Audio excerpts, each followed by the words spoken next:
As children begin to develop their relationship skills, they'll start interacting with other children. At about 6 months of age, most children will begin to interact with one another, and that interaction will become more meaningful as time goes on. So at about 12 months of age, that's when most children will engage in what we call parallel play. This is where they're playing alone, but they're aware and interested in what another child is doing. So they might watch some other child build a tower out of blocks, and then they'll want to do it too. By about 18 months of age, they'll start engaging in what we call simple social play. So that's where they're engaging in similar activities, as well as talking to each other and smiling at each other. And then by about 24 months of age, that's when they'll start engaging in what we call cooperative play, where they're serving different roles in this play session. The play is organized around a particular theme. So think of like cops and robbers, for example. Each child is playing not only with the other child, but playing off the other child. They're interacting in a way where each child is doing something important during this play session. So play is a very important part of any child's life. It teaches them all kinds of skills, relationship skills, various kinds of academic skills as well. It's just a very important aspect of a child's life. And one big part of play that we see in a lot of children is the use of make-believe. Cooperative play does often take the form of make-believe, especially amongst preschoolers. So make-believe in particular seems to promote a lot of cognitive development. So children who do a lot of pretend, you tend to see greater improvements in their linguistic skills, their memory and executive functioning skills, like critical thinking and stuff like that. You also see improvements in their social skills. So they seem to become better able to understand other people's emotions, understand other people's feelings and thoughts and beliefs. And it also helps, make-believe also helps children to explore topics that they are afraid of or they don't know much about. Like if a child is afraid of the dark, they could have a make-believe play session about it, where they are trying to learn and trying to grow. Another aspect of make-believe is the creation of imaginary friends. Now, people in the past, and even today, do get a little concerned when their child is talking to somebody who's not there, but we typically don't see this as a problem. Having an imaginary friend is, in fact, in many cases, a good thing. It helps to promote their imagination. It helps them to practice their social skills and just, feel more comfortable in the world. Now, some children do want to play, but they don't want to be around other children. They'd rather play solitary. And typically that's not an indicator of any problem. There are unhealthy kinds of solitary play, of course, but if the child wants to play alone sometimes, there's usually no cause for concern. However, if your child shows the following patterns of behavior, then maybe it would be a good idea to talk to a child psychologist. So if you observe your child wandering aimlessly when there are many children playing and they just don't seem to know what they want to do, like they can't seem to just play, they just keep walking around looking at what everybody else is doing but never engaging. So that's one warning sign. Another warning sign is when they just kind of passively watch other children without interacting. So just in general, if your child has opportunities to play with other children consistently, like if they keep being presented with opportunities and they keep rejecting those opportunities and would rather play solitary, that's when it starts to be a cause for concern. But every so often, there's nothing to worry about. Something that's interesting that corresponds to gender development is gender differences in play. So around the time that children start to become aware of gender, and particularly their own gender, they will start to prefer same-sex friends and engage in same-sex kind of play styles. So this is at around the age of 24 months to 36 months. So what I mean by gender-typed play styles is like little girls tend to play games that are more enabling, games that help to sustain the relationship, to help each other out, to boost each other's self-esteem, to boost each other's happiness. It's more about cooperation and being helpful. Boys, on the other hand, tend to be more constricting. So that just means they are competing. They're fighting, play fighting, hopefully. But they're in some form of competition where someone will be the victor and someone will be the loser. And boys, just in general, play a lot more rough and tumble kind of stuff. A lot more shows of dominance and things like that. So, as I was saying, these differences start to become noticeable around 2 to 3 years of age.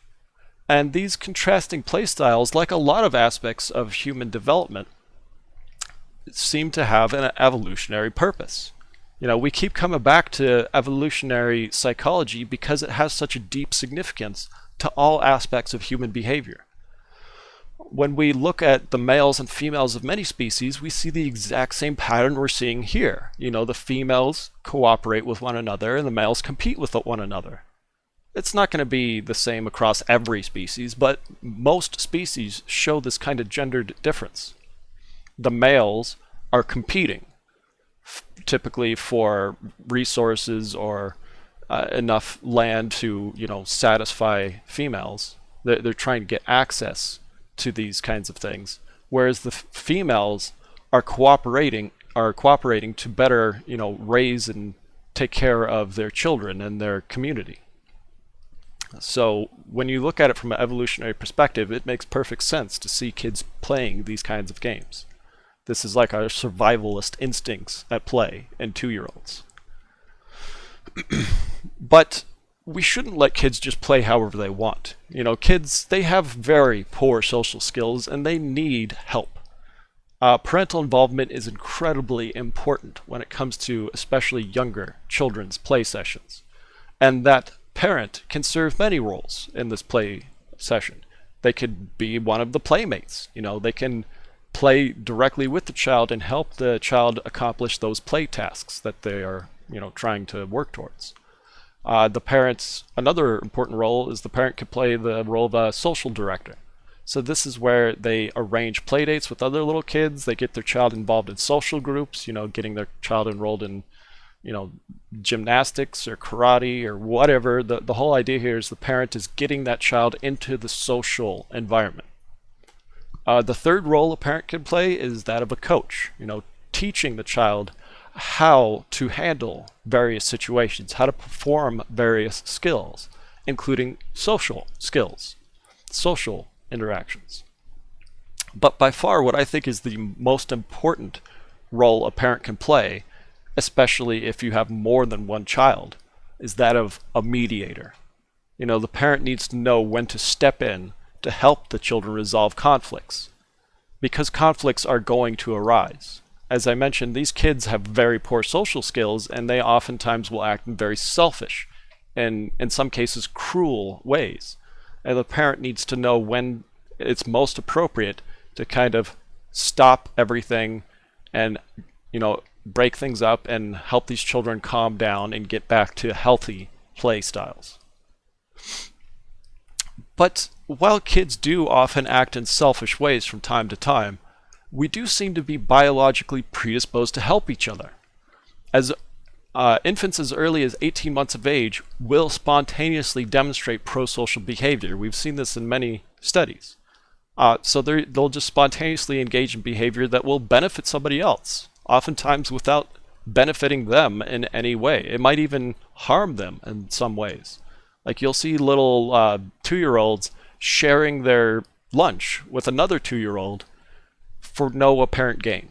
They just wanted to give it to them. The other kid may not have even asked for it. They just feel compelled to be helpful in that way.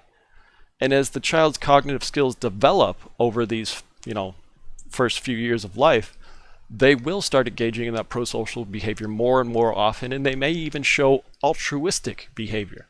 So this is a kind of prosocial behavior where the child receives no benefit whatsoever. So this would be like helping somebody without them even knowing it was you. Like, you don't benefit in any way. And the reason why young children seem to engage in prosocial behavior is the same reason why adults engage in prosocial behavior, because we have something called empathy.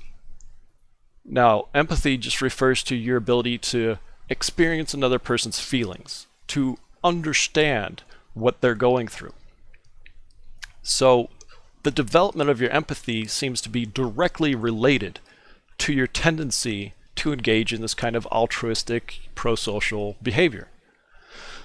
But as you can imagine, in 2-year-olds, while they do start to show signs of this, it's not really well developed just yet. It takes time and it takes effort. Children need to be taught how emotions work, how their actions affect others, and things like that. So there is a strong genetic component there, but as is the case with any biological predisposition, you have to be in a good environment to trigger that genetic code. The genetic code just being there by itself, it's not going to do anything. It has to be triggered by the environment. And the environment that we're talking about in this case is a good relationship with the parents, a good relationship with the siblings that will help to foster the development of this empathy. And just going back once again real quick to evolutionary psychology, being able to instinctively understand other people and understand what they need and understand how your actions are affecting them, that's incredibly useful in a survival kind of sense. If we can communicate in that very efficient manner, then we can cooperate and survive much better. So children should be taught empathy. Children should be raised in a prosocial environment that models this form of behavior. And children will learn if they're put into environments that model things like warmth and concern for others and just being cooperative in general and helpful and responsive. Other important factors would be when they are disciplined, that discipline is done in a warm and supportive manner.